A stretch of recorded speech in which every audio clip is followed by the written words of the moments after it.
ઈશ્વરલાલ પેટલીકર ગુજરાતી સાહિત્યના પ્રખ્યાત વાર્તાકાર. એમની વાર્તા લોહીની સગાઈ આજે રજૂ કરવાની છે. એમની રચનાઓમાં સામાજિક યથાર્થ, માનવીય ભાવનાઓ અને જનજીવનના પ્રશ્નોની ઊંડાણપૂર્વકની અભિવ્યક્તિ જોવા મળે છે. એમની વાર્તા લોહીની સગાઈ પણ એક આવી જ વાર્તા છે. આ વાર્તા એક એવું સત્ય રજૂ કરે છે કે જેમાં રક્ત સંબંધ કરતાં પણ ઊંડો સંબંધ માનવીય કર્તવ્ય, એકતા, ત્યાગ અને પ્રેમનો હોય છે. વાર્તામાં પાત્રો વચ્ચેના સંબંધો માત્ર પરિવાર કે લોહીના સંબંધ સુધી સીમિત નથી, પણ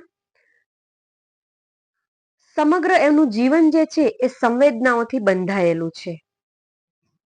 મંગુ અને અમૃત કાકીનું પાત્ર એક વખત વાર્તા વાંચ્યા પછી કે સાંભળ્યા પછી હર હંમેશ આપણા માનસ પટલ પર અંકાયેલું રહે તેવી વાર્તા છે.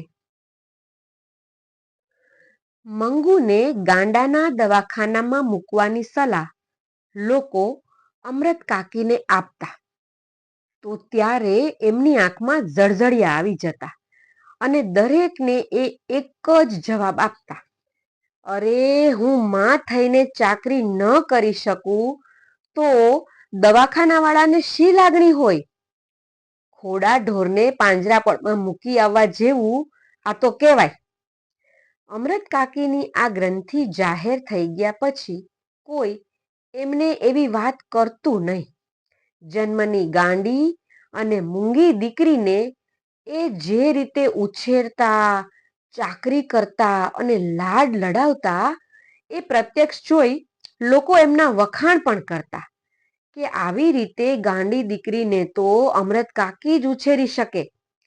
જો બીજાને ઘેર હોય તો ભૂખી તરસી ક્યારની મરી ગઈ હોય અને જીવતી હોય તો પણ આવું રૂષ્ટપુષ્ટ શરીર ન જ હોય. મંગુ સિવાય અમૃત કાકીને 3 સંતાનો હતા, 2 દીકરા અને 1 દીકરી. દીકરા ભણીને શહેરમાં ધંધે વળગ્યા હતા અને દીકરી પરણીને સાસરે ગઈ હતી. અમૃત કાકી એ 3 સંતાનોને વિસરી ગયા હોય તેમ એમનું સમગ્ર માતૃત્વ મંગુ ઉપર અભિષેક કરતું હતું. એટલે રજાઓમાં દીકરાઓ અવારનવાર ઘેર આવતા ત્યારે એમનું ઘર બાળ પૌત્ર પૌત્રીઓથી ખિલખિલાટ હસી ઉઠતું.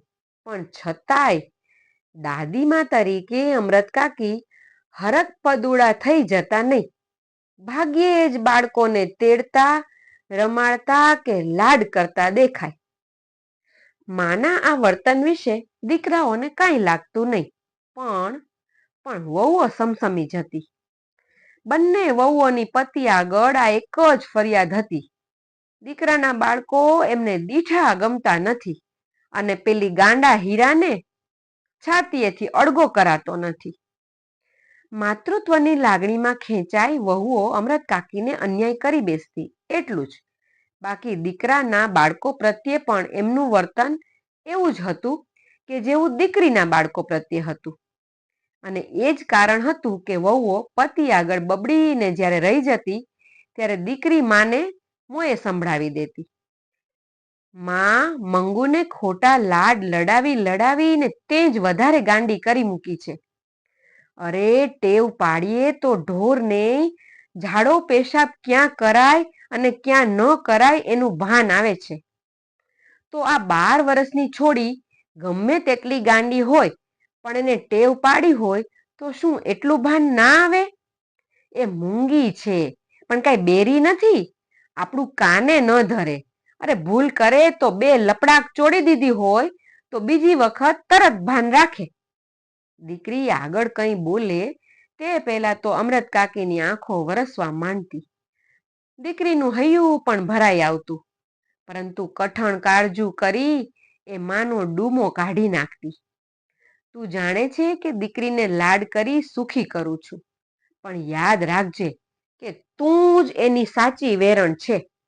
અરે માં, તું કઈ કાયમ બેસી રહેવાની નથી અને ભાભીઓને પનારે એ પડશે ત્યારે રોજ એના મળ મૂતર ધોવા જેવી કોઈ આળપંપાળ નહીં કરે અને પછી એ દુખી દુખી થઈ જશે. સેજ અટકીને ધીમે સાદે સમજાવતી, કહેવત છે એ ખોટી નહીં કે પારકી માં જ કાન વિંધે. દવાખાનામાં મૂકવાથી ડાય નહીં થવાની હોય તો નહીં થાય, પણ ઝાડો પેશાબ અને કપડાનું ભાન આવશે એ તોય બસ છે. ભાઈઓના ઘરમાં ભગવાને ધાન તો ઘણું આપ્યું છે, અને ભાભીઓ ટંક ખાવા ન આપે એવી કજાત પણ નથી.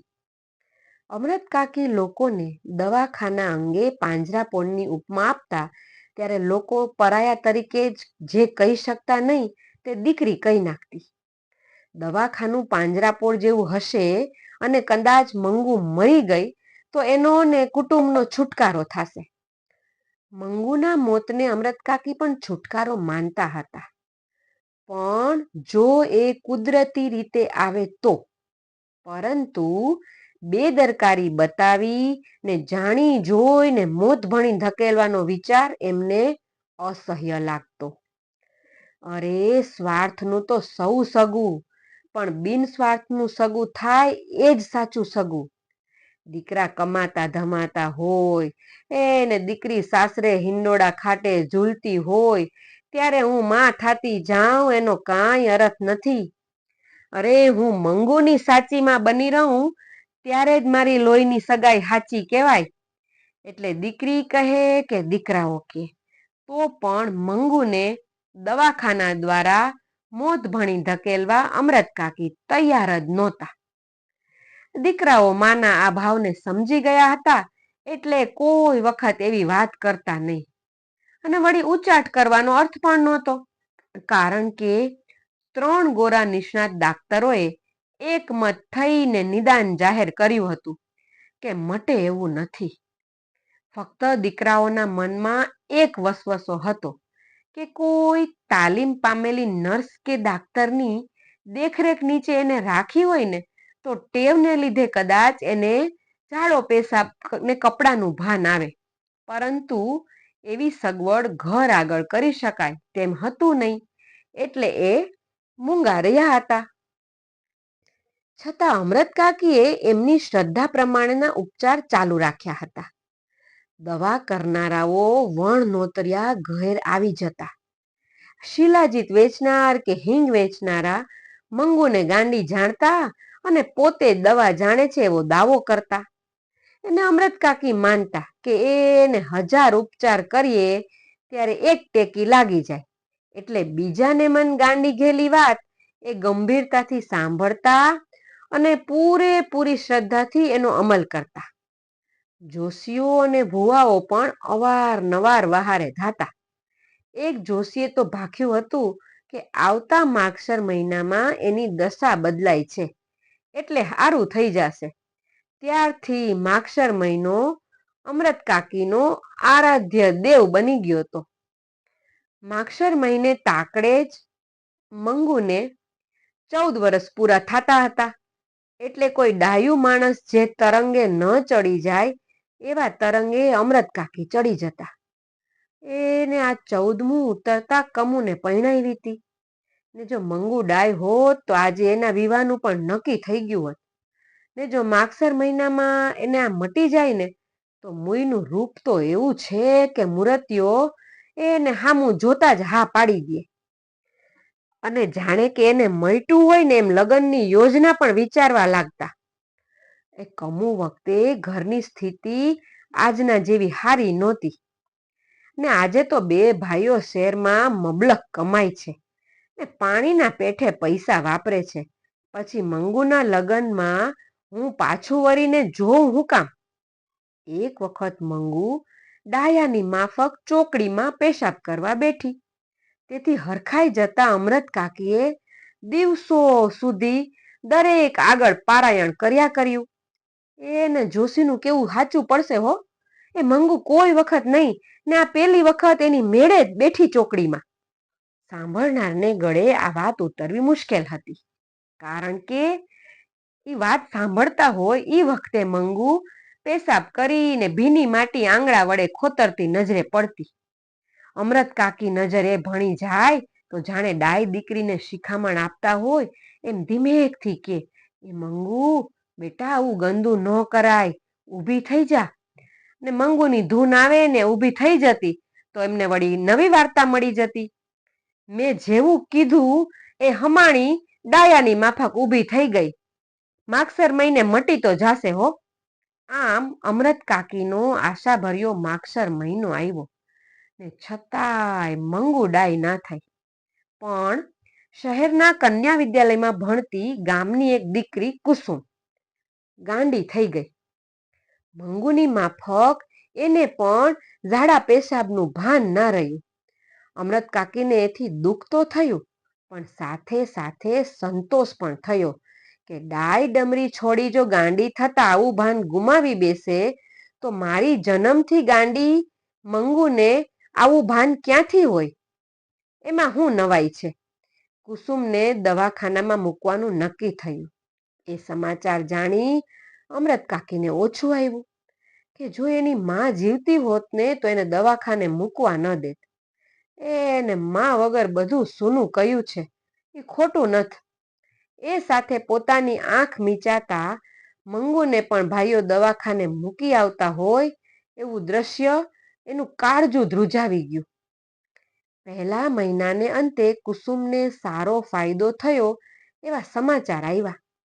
એને બાંધી મૂકવી પડતી હતી એ હવે છૂટી ફરે છે, છતાંય તોફાન કરતી નથી. ઝાડા પેશાબનું પૂરેપૂરું ભાન આવ્યું છે. ગાંડ પણ રહ્યું હોય તો ફક્ત આખો દિવસ એ ગાયા કરે છે એટલું જ. એ પણ બીજા મહિનામાં મટી જશે એવો ડાક્ટરે અભિપ્રાય આપ્યો હતો. બીજે મહિને કુસુમને મટી ગયું. છતાંય એકાદ મહિનો રહે તો સારું એવી ડાક્ટરની સલાહથી એને ત્રીજો મહિનો રાખવામાં આવી હતી. અને એ ઘેર આવી ત્યારે આખું ગામ એને જોવા ઉમટ્યું અને સૌથી મોખરે હતા અમરત કાકી. કુસુમને પૂરેપૂરી ડાય થઈ ગયેલી જોઈ અમરત કાકીને દરેક જણ સલાહ આપવા મંડી પડ્યું. કાકી, તમે વાત માનો, મંગુને એક વખત દવાખાના મૂકી તો જુઓ, જરૂર એને મટી જશે. અમરત કાકીએ જિંદગીમાં પહેલી વખત દવાખાનાનો વિરોધ ન કર્યો. મૂંગા મૂંગા લોકોની સલાહ સાંભળી રહ્યા. બીજે દિવસે એમણે કુસુમને પોતાને ઘેર બોલાવી. એને પાસે બેસાડી દવાખાનાની હકીકત પૂછવા માંડી. માં દયાભાવ રાખી ચાકરી ન કરી શકે તો ડાક્ટરને નર્સે ન કરી શકે એવી એમના મનમાં જે ગાંઠ પડી ગઈ હતી એ કુસુમની વાતચીત ઉપરથી ઉકલી ગઈ. નર્સ કે ડાક્ટરને કોઈ ગાંડા તમાચા મારી જાય તો પણ એ લોકો એના ઉપર ખીજાતા નથી કે એને મારતા નથી. એ જાણીને એમને દવાખાના ઉપર શ્રદ્ધા બેઠી અને નવી આશાએ જન્મી કે મંગુના કરમમાં દવાખાનામાં જવાથી મટે એવું લખ્યું હોય તોય કોને ખબર. આટલા ઉપચાર કરી જોયા ત્યારે એક વધારે, નહીં મટે તો પાછી ક્યાં નથી લઈ આવાતી. અને છેવટે મંગુને દવાખાને મૂકવી એવો અમરત કાકીએ નિર્ણય કર્યો. એ માટે મોટા દીકરાને ઘેર આવી જવા એમણે પત્ર પણ લખાવ્યો. છતાંય પણ એ નિર્ણય લઈ લીધો ત્યારથી એમની ઊંઘ ઉડી ગઈ હતી. જાણે કે પોતે હારીને આ કામ કરી રહ્યા હોય ને એવો એના મગજ ઉપર એક જાતનો ભાર આવી ગયો હતો. દવાખાના ઉપર શ્રદ્ધા જન્મી એ એક નિમિત્ત હતું, બાકી ઊંડે ઊંડે એને બીજું એક કારણ ડોકિયા કરતું દેખાતું હતું. મંગુ મોટી થતી જતી હતી. પોતાની વૃદ્ધાવસ્થા વધતી જતી હતી. વહુઓ ચાકરી નહીં કરે એની ખબર પડી ગઈ હતી, કારણ કે બેમાંથી એકે વહુએ હજુ સુધી સાથે રહેવા આવવાનું આમંત્રણ આપ્યું નહોતું. આજના દીકરાઓ પણ વહુથી દબાયેલા એ ઘેર ઘેર જોતા હતા, એટલે પેટના દીકરાઓની આશા પણ એમને ઝાઝી દેખાતી નહોતી. એ સ્થિતિમાં મંગુનો પ્રભુ હોય અને એને મટી જાય કે ન મટે તો પણ જો એને દવાખાનામાં ગોઠી જાય તો મરતી વખતે પોતાને એક જાતની શાંતિ રહે કે એની ચાકરી કરનાર દુનિયામાં પારકું પણ છે તો ખરું.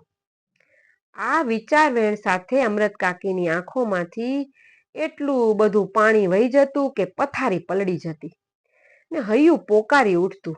ગમે તે બાનું ભલે કાઢો, પણ મૂળ વાત એટલી કે તમે દીકરીથી થાયકા છો.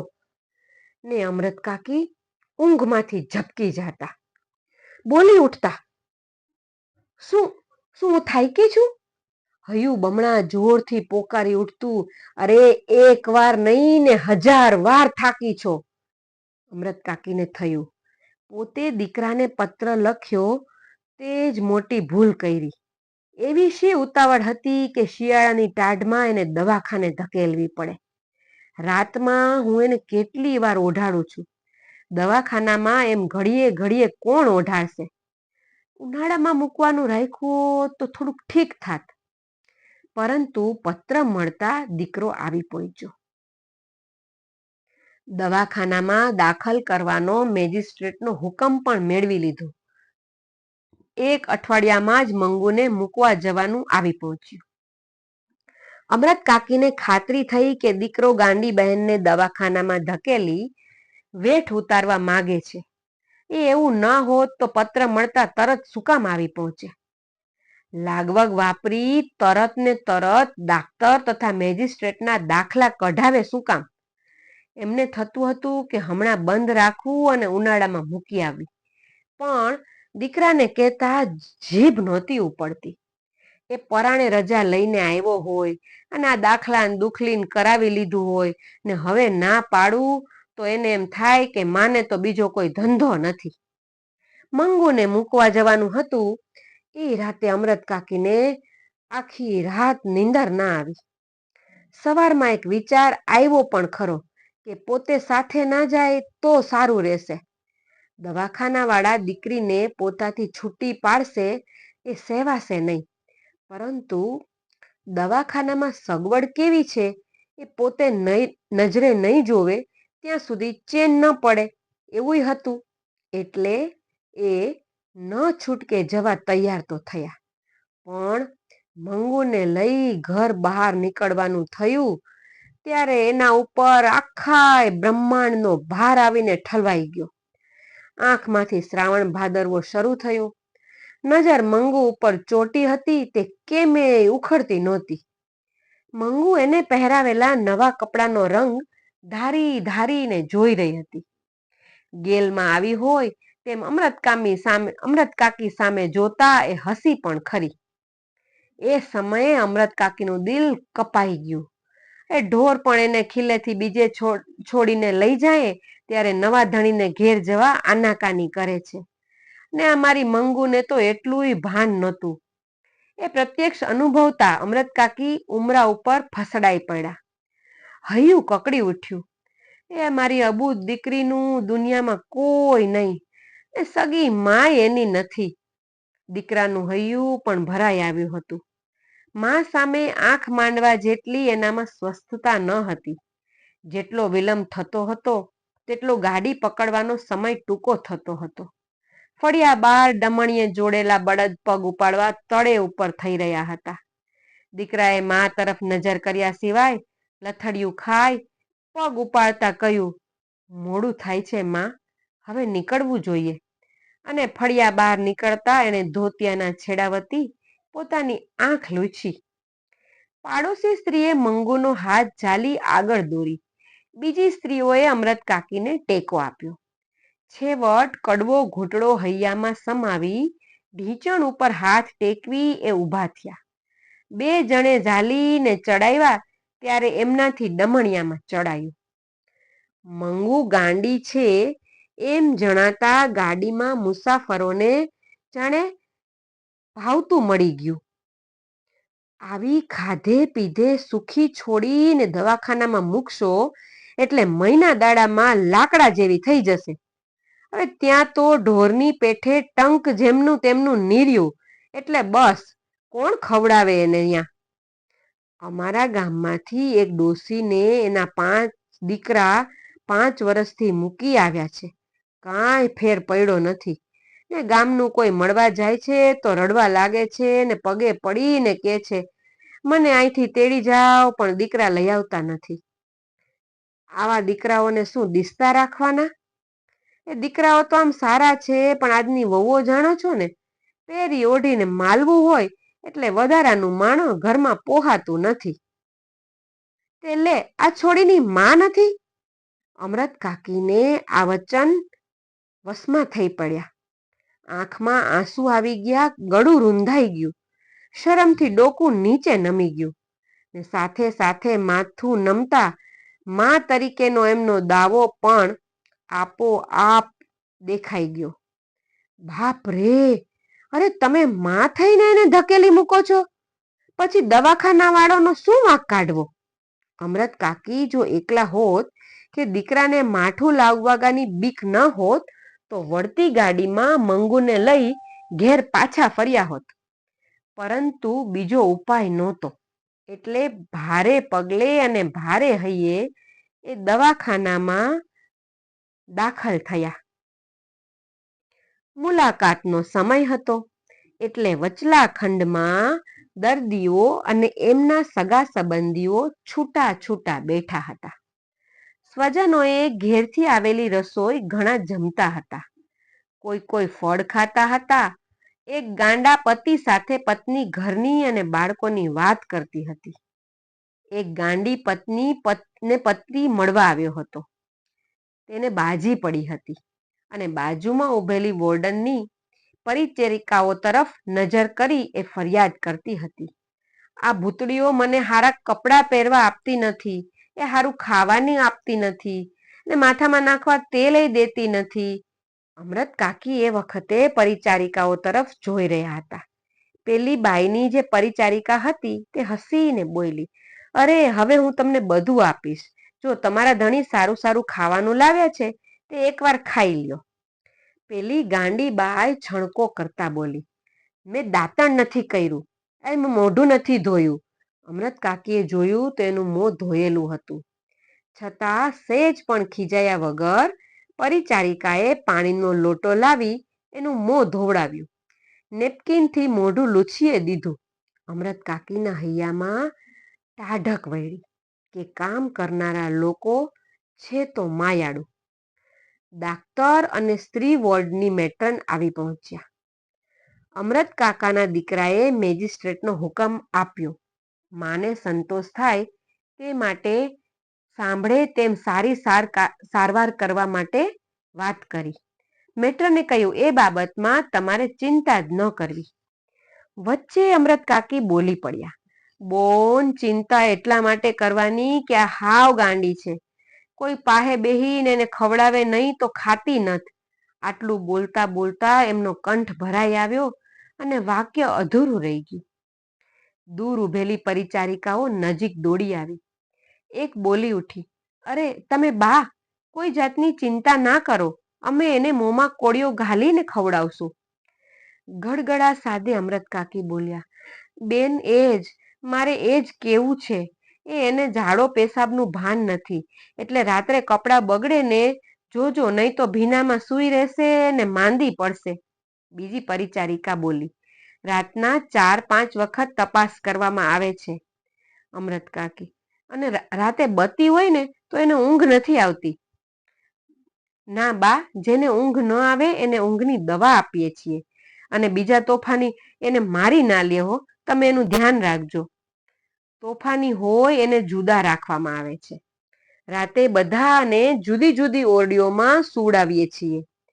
મળવા આવેલા મુલાકાતીઓ વિદાય લેતા ત્યારે દર્દીને અંદરના ખંડમાં લઈ જવા થોડુંક બારણું ખુલતું. એ તક ઝડપી લઈ અમરત કાકીની નજર 2-3 વખત અંદર ડોકાઈ ગઈ. 3-4 સ્ત્રીઓને ફગફગતા વાળે અસ્તવ્યસ્ત કપડામાં એમણે અંદર ફરતી જોઈ. એકે એમના ભણી નજર કરીને છાતી કૂટી એવો ડોળો ત્રાસો કર્યો કે એ તો છડી મર્યા. એ ઉપરથી એમનું અંદરનું રહેઠાણ જોવાનું દિલ થયું ને માગણી કરી, મંગુને જે ઓરડીમાં રાખવાની હોય એ તો મને જોવા દ્યો. મેટ્રને કહ્યું, અંદર કોઈને જવા દેવાનો કાયદો નથી બા. ચકડ વકડ આંખે આ નવી દુનિયા જોઈ રહેલી મંગુ અમરત કાકીની સોડમાં લપાઈ ગઈ. માથે હાથ મૂકી અમરત કાકી રોજનો વાલસોયો બેટા શબ્દ ઉચ્ચારવા ગયા ત્યાં એમનો સાદ ફાટી ગયો. મરણ પોક જેવી લાંબી પોક મુકાઈ ગઈ. એ આક્રંદમાં આખું દવાખાનું ડૂબી ગયું. દીકરાની આંખમાંથી ચોધાર આંસુ વહી ચાલ્યા. આવા રુદનથી રોજ ટેવાઈ ગયેલા ડાક્ટર, મેટ્રન અને પરિચારિકાઓના હૈયા પણ ભરાઈ આવ્યા. દિવાલો પણ ધ્રુજી ઉઠી કે આટલું લાગણી ભર્યું કોઈ ગાંડાનું સ્વજન આજ સુધી આવ્યું એ અમે જોયું નથી. એક પરિચારિકા હાથમાંનો રૂમાલ ફરકાવી મંગુનું પોતાના તરફ ધ્યાન ખેંચીને બોલી, લે આ તારે જોઈએ છે? એ રૂમાલ પકડવા મંગુ માની સોળ છોડી એકદમ ઊભી થઈ. થોડો રૂમાલ પકડવા દીધા પછી એનો હાથ પંપાડી પરિચારિકા મીઠાશ ભર્યા શબ્દો બોલી, તું મારી પાસે રહીશ ને બેન? હું તને સારું સારું ખાવાનું આપીશ, નવા નવા કપડાં પહેરાવીશ. મંગુ એના મોં સામે તાકી રહી હતી એટલે એક ક્ષણનો ઉપયોગ કરી લેતા ચાલ તને આપું એમ કહી એનો હાથ પકડી આગળ કરી ને પેલું બારણું અધખુલ્લું હતું ને એ જાણે કે મંગુને ગળી ગયું. મંગુ મંગુ કાળજું કંપી જાય તેવી ચીસ અમરત કાકીએ ફરી પાછી નાખી. ડાક્ટરે આશ્વાસન આપતા કહ્યું, ઘરડા બા અને બાજુમાં ઊભેલા દીકરા તરફ આંગળી કરતા જણાવ્યું, આ તમારા દીકરા જેવો મને પણ દીકરો ગણજો. દીકરીને દવાખાનામાં નહીં પણ દીકરાના ઘેર મૂકી જાઓ છો એમ માનજો. આધેડ ઉંમરની બાળ વયમાં વિધવા થતા આ ક્ષેત્રમાં પડેલી મેટ્રને આશ્વાસન આપતા કહ્યું, આજ સુધી તમે એના એક બા હતા, આજથી હું એની નવી બા થઈ છું. અમરત કાકી ડુસકું ભરતા બોલ્યા, બેન એને મૂંગા ઢોર જેટલું ભાન નથી. મેં એને આજ સુધી મારાથી અળગી કરી નથી. કુસુમને તમારા દવાખાનામાં મટ્યું એટલે મેં કાળજું કઠણ કર્યું છે. અને એમનો કંઠ રૂંધાઈ ગયો. મેટ્રન, એ કુસુમ જેવી આ પણ થોડા વખતમાં ડાય થઈ જશે.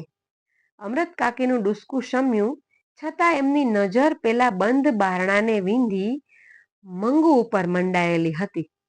મંગુને જાણે એમને યાદ દેવડાવ્યું હોય તે મેં બોલ્યા, બેન બેન એ લુખો રોટલો ખાતી નથી. હાંજે વાડુમાં રોટલો દૂધમાં ચોડીને આપજો ને દૂધ ન હોય તો દાળમાં આપી દેજો. અમરત કાકીની કરુણ આંખ ભણી નજર માંડવાની મેટ્રનની શક્તિ લુપ્ત થઈ ગઈ હોય એમ એણે નીચી દ્રષ્ટિ રાખીને કહ્યું, સારું બા. અમરત કાકી, અને અને એને એને દહીં બહુ ભાવે છે. દરરોજ દરરોજ ન બને તો પણ બીજે ત્રીજે દાડે દહીં આપજો હો. ને એનો જે વધારાનો ખર્ચો થશે ને એ અમે તમને આપી દેશું. જે એની ચાકરી કરશે ને એને પણ અમે રાજી કરશું. હવે અમરત કાકીની જીભ થોથવાતી હતી. અમરત કાકી અને દીકરો મંગુને મૂકી દવાખાનાની બહાર નીકળ્યા ત્યારે બંનેના મોં ઉપર શોકના વાદળ છવાયેલા હતા. મૂંગા મૂંગા બંને બહાર ઊભેલી ગાડીમાં બેસીને વિદાય થયા. ગાડીના ડબ્બામાં પગ મૂકતા અમરત કાકીને સાંભળી આવ્યું, દવાખાનામાં સુવા ખાટલો આપતા હશે કે નહીં? મંગુ નીચે સૂતી નથી એટલે જો ખાટલો નહીં હોય તો એને ફાવશે નહીં. વળી પાછું મનમાં થયું, જો પોતાને અંદર જોવા જવા દીધી હોત તો આ ભાડવણી કરવાનું રહી ન જાત. ઓરડીમાં ખાટલો ન જોવત એટલે તરત સાંભળી આવત. દવાખાનામાં કામ કરનાર માયાળુ છે, ભલા છે એવી ખાતરી અમરત કાકીને થઈ હતી. પણ અંદર જવા ના દીધા એ વસવસો રહી ગયો કે આપણને નહીં ગમે ને એવું જ કંઈક અંદર હશે એટલે જ આવો કાયદો કર્યો હશે. એનો ટેકો આપતું હતું પેલું અધખુલ્લું બારણું. ભૂતના માફક ભમતી ગંદી જઘર વઘર અને ભૂખે મરી ગઈ હોય એવી બિહામણી ગાંડી સ્ત્રીઓ. એ સાથે અમરત કાકીએ મંગુને પોતાને ન જોવાથી રડતી હોય એવો હાદ સંભળાણો. એમની આંખમાંથી ફરી પાછા આંસુ ચાલ્યા. બાજુમાં બેઠેલી સ્ત્રીએ પૂછપરછ કરી, કેમ બા રડો છો? કોઈનું મૈણું થયું છે? રાતે 11:15 વાગે ઘેર આવ્યા ત્યારે એમની વાટ જોતી પાડોશણ, જે એમની પિતરાઈ પણ થતી હતી, એ જાગતી હતી. એમના માટે એણે રસોઈ કરી રાખી હતી, પરંતુ બંને જણે વાળું કરવાની ના પાડી. સ્વજનના મરણનો ઘા તાજો હોય ત્યારે જેમ આગ્રહ કરનારની જીભ ન ઉપડે, એમ પાડોશણે ખેંચતાણ ન કરી શકી. અમરત કાકીના અંતરમાં એક જ તંબુરો વાગી રહ્યો હતો. મંગુ અત્યારે શું કરતી હશે? પડે પડે એ જ વિચાર એમના હૈયાને વીંધી રહ્યો હતો. ઓહો, કેટલી ઠંડી છે! એણે ઓઢાડ્યું હશે કે નહીં? એ પેશાબ કરીને પલાળ્યું હશે તો ઘાઘરી ને પાથરનું બૈદલા હશે કે નહીં? જાણે મંગુ એમનો બોલ સાંભળવાની હોય એમ બબડ્યા. બેટા, પેશાબ ન કરતી, ઓઢાડેલું કાઢી ન નાખતી. આ શબ્દો સૂતી વખતે એ કાયમ ઉચ્ચારતા, છતાંય મંગુ એનો અમલ કરતી નહીં. રાતે એણે પેશાબ કર્યો હોય તો એની ઘાઘરી અને પથારી એ બદલી નાખતા. મંગુ મોટી થઈ છતાંય પોતાના ભેગી એને સુવડાવતા, જેથી એ પેશાબ કરે તો પોતાને તરત ખબર પડે, જાગી જાય ને એને ભીનામાં સૂવું ના પડે. અમરત કાકીને પોતાના પણ એના વગર પથારી સૂની સૂની લાગતી હતી. મનમાં વળી થયું, અરે દીકરી મારી ભેગી સુવા ટેવાઈ ગયેલી, એને ઊંઘ આવી હશે.